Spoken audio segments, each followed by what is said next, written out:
wrapping up a routine transaction on a routine day.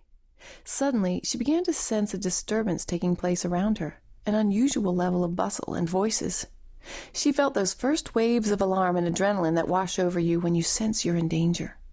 Instinctively, she turned to make sure her 12-year-old daughter, Adrienne, was at her side, right where she'd been just a moment earlier when she'd asked her mom for a quarter to buy something from the gumball machine. But Adrienne was nowhere in sight. Some time in those slender moments between then and now, the girl had remembered where her mother kept spare change in the car. She had slipped outside, flipped open the car ashtray to retrieve a quarter, and started making her way back toward the store entrance, intending to exchange the coin for bubble gum. At that moment, against a crimson mid-October sunset, a lone rifle shot popped in the parking lot. Panic ensued. By now, Regina was tripping up and down the aisles and cash register lanes, calling Adrienne's name, her eyes darting, scanning, flashing. Where could she be? She was right here. Finally, rushing outside past people in furious motion, she spotted a young girl lying lifeless on the pavement. Familiar-looking shoes glinted in the streetlights. It was Adrienne. She was dead. But why? It would be 3 long years before the answer to that question began to emerge. 3 tearful anniversaries spent wondering who had done this and where they were hiding. Over time, the facts came to light. 2 teenage gang members had set out that night to make a name for their renegade group. As they cruised the store parking lot in this middle-class Nashville neighborhood, window down on the passenger side, a sleek assault rifle fully loaded in one lap, they had picked out at random a middle-aged woman standing by her car. I guess she'll do for a target. Something caused the shooter to miss his mark, and the bullet found its way instead into a 6th-grade honor student. The suspects smiled and laughed at the judge when they were finally apprehended and brought into night court, and the charges against them were read. One of them even threatened the detective who accompanied them in, warning him that he'd never live to see their trial date. As it turned out, this had been just the first of 3 murders committed by the pair within 4 months. You can be sure it was the first time Regina had ever felt pain this deep. "I was broken as could be," she said. "For a year I was so broken, so depressed I couldn't do anything." The years rolled by, each one a reminder of what she'd lost, each one a strained effort to imagine what Adrienne would be doing, where she'd be going, and what she'd be like if she were here. When Regina spoke out publicly in an October 2005 interview with a Tennessean newspaper 10 years following the murder, she admitted that she would never fully understand why her precious daughter had to die this way. "But I know this. Adrienne's in heaven, and God has given me the power to say something I never thought I could say. I forgive." In fact, her grief had led her to find out as much as she could about the killers who had taken her daughter's life. She learned about their dysfunctional upbringings, their splintered families, their lack of role models. She even joined an organization that ministered to death row inmates. Regina remembers well her first opportunity to visit there one day with a group. While talking with the warden in the hallway, one of the death row prisoners passed nearby, his leg chains clanking, his face where she could see him. It was Adrienne's killer, right before her eyes. She should have felt anger, she thought. Instead, she felt pity. My heart was so heavy because I had been praying for both of these young men. My prayer is that they come to a place and find God and know that they don't have to live a miserable life, even there. Even them. How can I? I would like to be able to tell you that forgiveness doesn't require such total surrender and relinquishment. In fact, in a sense, it would be easier to sidestep this subject altogether, because we live in a day when so many are dealing with issues that penetrate to the core of their being, so many for whom holding others at arm's length appears to be the only way to cope. Unfaithful spouses, neglectful, insensitive parents, harsh memories of sexual abuse, rebellious children, heartless in-laws, overbearing bosses and authority figures. I could go on and on.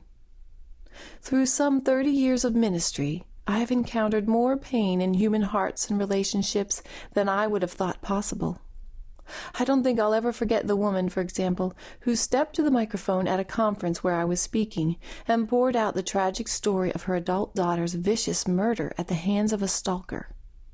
I can still hear the deep anguish and emotion in this mother's voice as she stood next to me in front of hundreds of women and cried out, "I've hated this man for 14 years. How can I forgive? How can I forgive?" I think of another woman dealing with a much different set of experiences and circumstances who wrote and said, "I feel like a robot Christian. I've shut God out of my life, and I'm just going through the motions because of all the hurts I've endured." And the woman who shared, "Last year my father's church threw him out as their pastor. They've sinned against him. They've wronged him, and there are still many broken relationships as a result."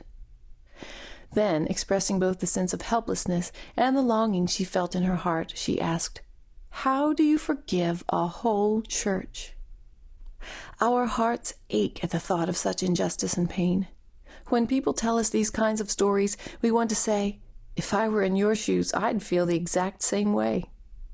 Our natural inclination is to wish upon those offenders at least a measure of what they deserve. But if we are going to be true instruments of mercy in each other's lives, we must deal in truth, God's truth. Not blissful, artificial denial, trying to act as though the hurt never happened. Not rigid, mechanical words and formulas, as if following some legalistic step-by-step recipe were all that was required. I'm talking about the sweet, rich, pure word and ways of God, not laid perfunctorily or unnaturally atop our real-life experiences, but pulsing with vitality, healing, and grace, as God wrests reconciliation from the jaws of brokenness, as He restores, redeems, and ultimately makes all things new.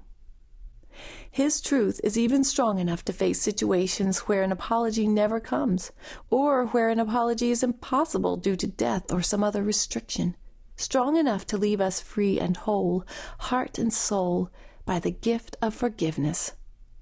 That's His way of doing things.